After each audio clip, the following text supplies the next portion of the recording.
for this week's Sabbath Sunday, I present to you an article by Archbishop Fulton J. Sheen that is sort of a spiritual follow-up to Hilaire Belloc's Science as the Enemy of Truth. It sounds odd to say that it's a follow-up since it was written like 50 years later, but they're very much two peas in a pod, as it were.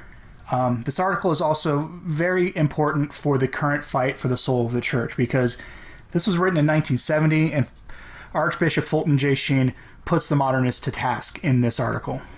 Enjoy. The Decline of Controversy by Archbishop Fulton J. Sheen, first appearing in From the Housetops in the 1970s. Once there were lost islands, but most of them have been found. Once there were lost causes, but many of them have been retrieved. But there is one lost art that has not been definitely recovered, and without which no civilization can long survive. And that is the art of controversy. The hardest thing to find in the world today is an argument, because so few are thinking. Naturally there are found but few to argue. Prejudice there is in abundance, and sentiment too, for these things are born of enthusiasms without the pain of labor. Thinking, on the contrary, is a difficult task. It is the hardest work a man can do. That is perhaps why so few indulge in it. Thought-saving devices have been invented that rival labor-saving devices in their ingenuity. Fine-sounding phrases like "life is bigger than logic" or "progress is the spirit of the age" go rattling by us like express trains, carrying the burden of those who are too lazy to think for themselves. Not even philosophers argue today. They only explain away. A book full of bad logic advocating all manner of moral laxity is not refuted by critics. It is merely called bold, honest, and fearless. Even those periodicals which pride themselves upon their open-mindedness on all questions are far from practicing the lost art of controversy. Their pages contain no controversies, but only presentations of points of view. These never rise to the level of abstract thought in which argument clashes with argument like steel with steel, but rather they content themselves with personal reflections of one who has lost his faith, writing against the sanctity of marriage, and of another who has kept his faith, writing in favor of it. Both sides are shooting off firecrackers, making all the noise of an intellectual warfare and creating the illusion of conflict. But it is only a sham battle in which there are not casualties. There are plenty of explosions, but never an exploded argument. The causes underlying this decline in the art of controversy are twofold: religious and philosophical.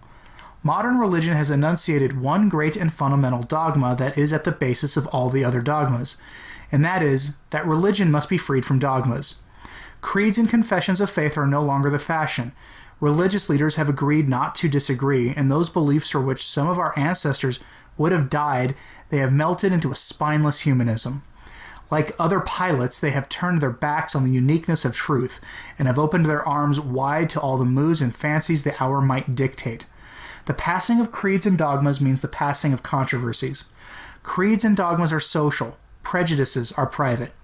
Believers bump into one another at 1,000 different angles, but bigots keep out of one another's way because prejudice is antisocial.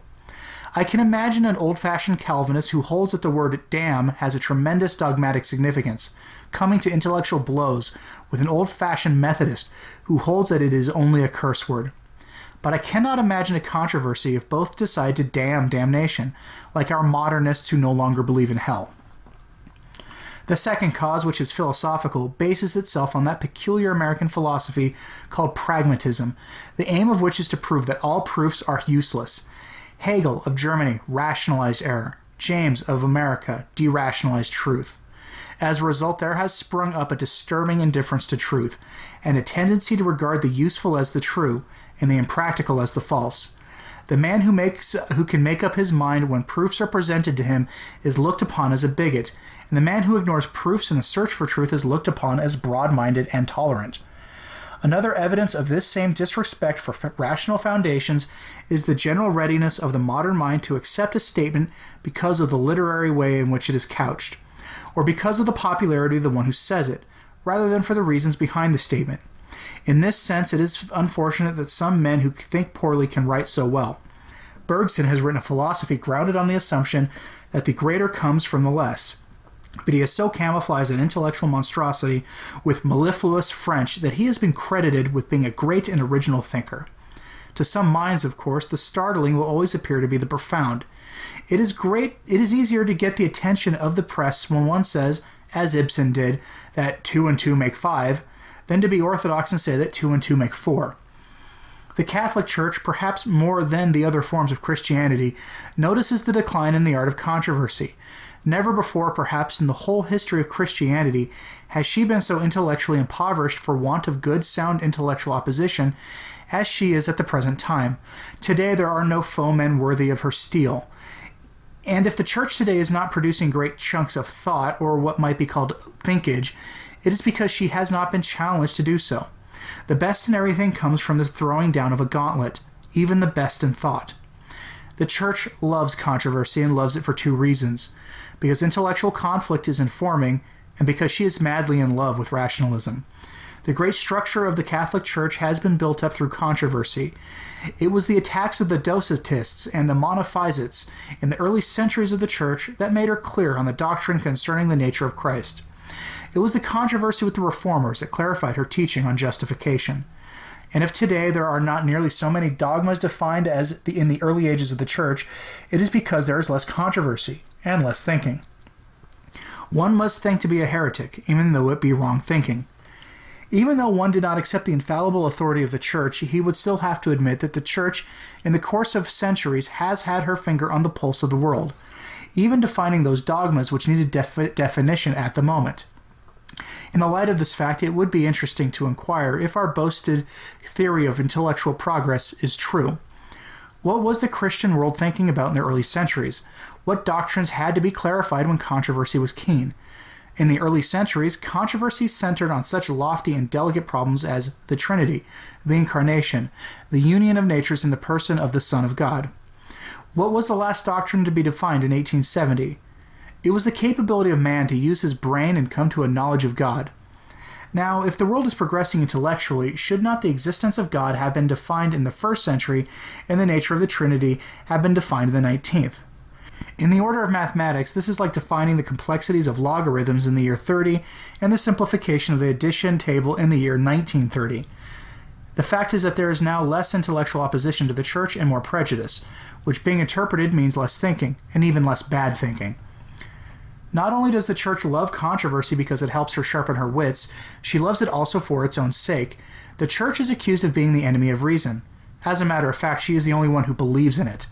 Using her reason in the First Council of the Vatican, she officially went on record in favor of rationalism, meaning here the proper use of reason, and declared, against the mock humility of the agnostics and the sentimental faith of the fideists, that human reason by its own power can know something besides the contents of test tubes and retorts, and that working on mere sensible phenomena, it can soar even to the hid battlements of eternity, there to discover the timeless beyond time, and the spaceless beyond space, which is God, the Alpha and Omega of all things.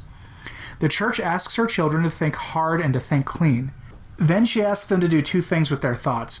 First, she asks them to externalize them in the concrete world of economics, government, commerce, and education, and by this externalization of beautiful, clean thoughts, to produce a beautiful and clean civilization. The quality of any civilization depends upon the nature of the thoughts its great minds bequeath to it. If the thoughts that are externalized in the press, in the Senate chamber, on the public platform, are base, civilization itself will take on their base character with the same readiness with which chameleon takes on the color of the object upon which it is placed. But if the thoughts that are vocalized and articulated are high and lofty, civilization will be filled, like a crucible, with the gold of the things worthwhile. The Church asks her children not only to externalize their thought and thus produce culture, but also to internalize their thoughts and thus produce spirituality. The constant giving would be dissipation unless new energy was supplied from within. In fact, before a thought can be bequeathed to the outside, it must have been born on the inside. But no thought is born without silence and contemplation. It is in the stillness and quiet of one's own intellectual pastures, wherein man meditates on the purpose of life and its goal, that real and true character is developed.